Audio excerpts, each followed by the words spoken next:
First and foremost, don't stop growing once you reach adulthood. This is usually the age of 21, because growth is not only age related. And if you're still young, but you're headed to adulthood, don't use the excuse that you're still young to be lazy and irresponsible, because you will definitely reap what you sow. The results are usually louder than the preparation. But without further waste of time, let's hop right into the video. Today we'll be talking about growth. So what is growth and why is it important? Now growth is it's a stage of a new. It's whereby there is progression, there is moving forward. This is important because it brings about maturity and it brings about opportunities finding their way to you. Your blessings finding their ways to you because you are now at a certain age where you can comprehend them. But now if you're stagnant, it means that there is no moving forward, there's no progression in your life.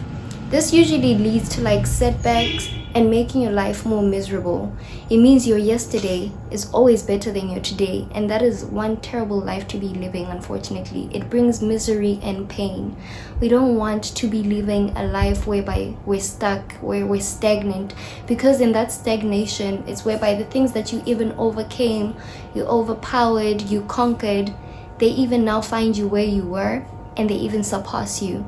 It's whereby a great example that we've used in the Bible, that Jesus once said, is that when a man is being delivered from a spirit, it goes out of that man, roams around for a new place, failing which to find one, it comes back to where it came from with 7 more demons more powerful than it was, to go back home. So if it finds you in the same place that it left you, whereby you're powerless, you're weak, you're helpless, it's going to make your life 10 times worse, meaning your situation is going to be worse than what it used to be. So stagnation does not just bring about not going forward and staying in one position. It can even bring a deterioration in your life. Things begin to stop working for you and they become worse. So you don't want to be in stagnation.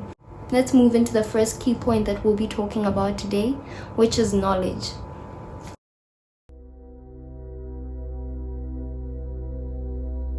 Now, under the category of knowledge, we'll be talking about knowledge, understanding, and wisdom. Now, knowledge is information, but it's information with understanding.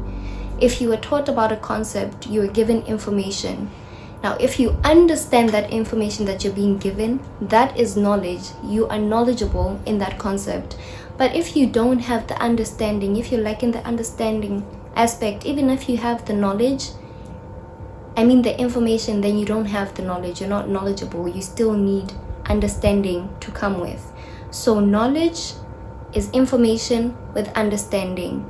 Now let's also talk about wisdom. Now, wisdom is the game changer. You need to have wisdom with your understanding and your knowledge.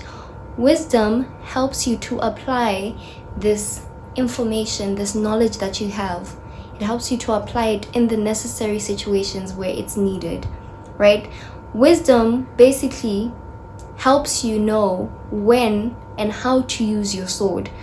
Information and understanding, which is your knowledge, is the sword.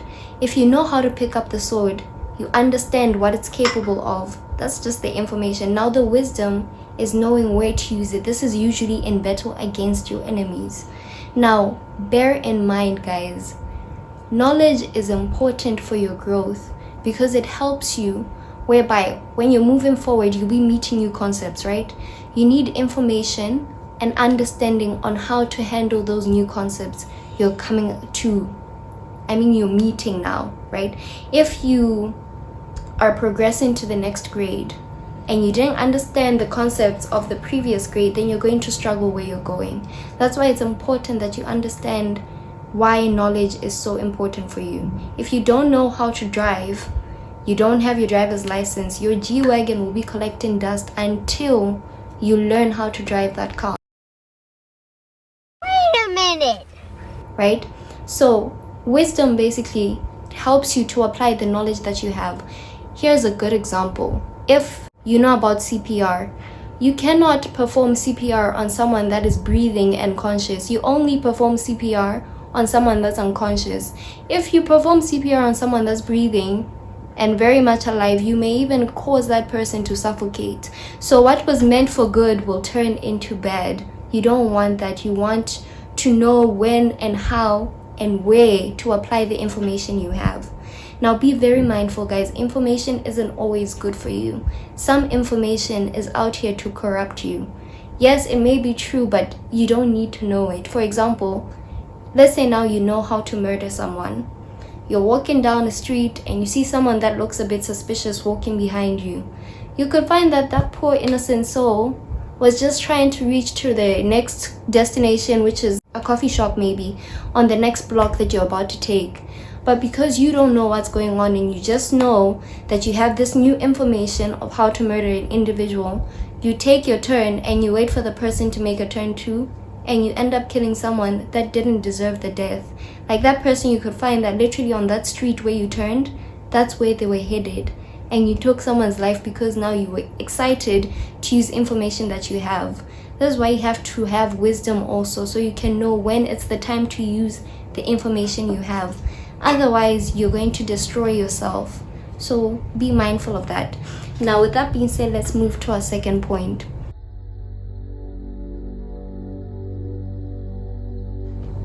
Our second point will be mistakes. Here's the thing. Mistakes have their good and their bad.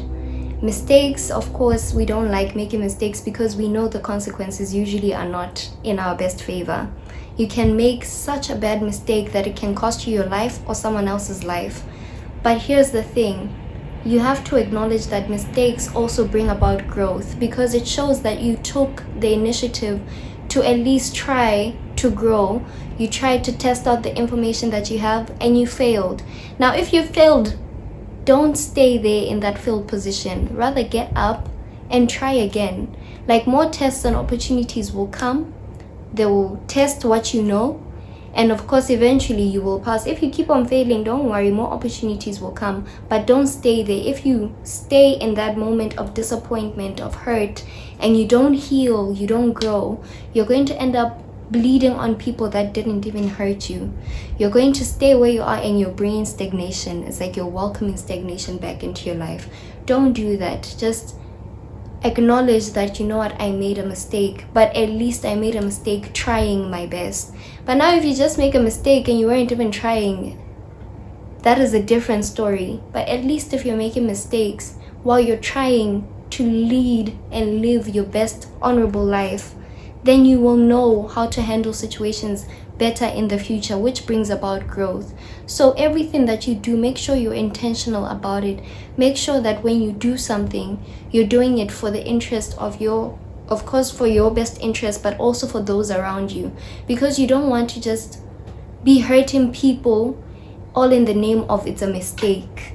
It doesn't work that way. Remember, there are consequences, and even though you're making mistakes trying to be the best person that you can possibly be, there's still consequences, and you should be ready for those consequences.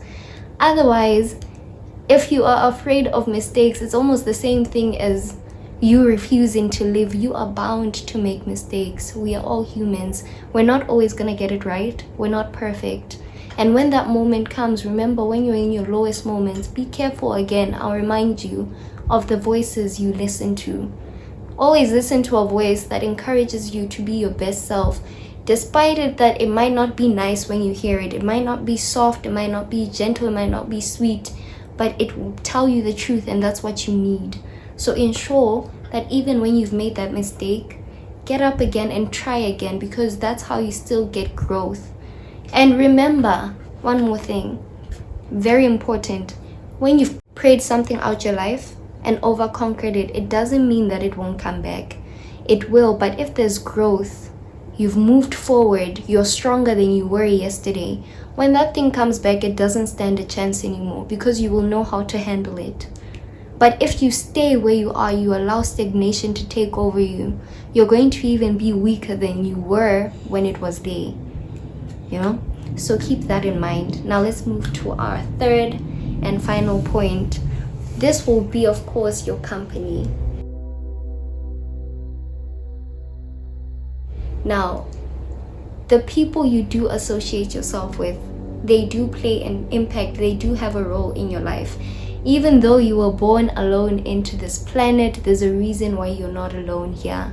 We need each other to survive. You need your neighbor to survive. You know, your blessings come from God through men to men. So through men to you. So now the people that you associate yourself with, if they're not constantly challenging you to grow, to be your best self, but they're encouraging you to stay in your comfort zone where you're all just being comfort, chilling where you are, then you will not grow, and you will possibly stay in a situation that you shouldn't be in the first place. And by doing that, remember, you're blocking blessings and opportunities from reaching you. Certain opportunities, they won't come to you, including blessings, because you're not mature enough to handle them or comprehend them. And certain people won't even come. You're blocking them from coming to you. Your destiny helpers can't find you because you're not where you're supposed to be. You're still stuck in the 19s. You're still stuck in your 20s when you should be progressing right now towards your 30s. You know, there's nothing as sad and embarrassing as seeing a fully grown woman or man that still behaves like a child because they've refused to grow. Don't allow that to be you. Grow, choose to grow, because now when you're growing, you will definitely see that growth. Okay, like remember, like I mentioned, the preparation usually isn't as loud as the results. People don't care where you're coming from, they care where you end up being. And I know it's a hard pill to swallow, but that's how it is. But anyway, don't allow people's voices also to bring you down. Okay, remember, the voices you need to listen to are important. You just stay focused on growing so that you can achieve what you've been put here to do, to achieve. You've been put here to dominate and to multiply. You want to make sure that when you dominate, we can tell that, yeah, this person is here to dominate. You can't just come timid and tell us to respect you or to allow things to fall under submission to you. It doesn't make sense. You need to have those leadership skills whereby you lead everyone that's been entrusted under your care to the victory they need to get to. And then also, when you multiply, you want to make sure that the blessings that will come from you, that they will also understand why they're here, that their lives will also show that truly they've been under the leadership of someone that is sensible and mature and grown. With that being said, thank you so much for watching the video. Stay tuned for the next one. Bye.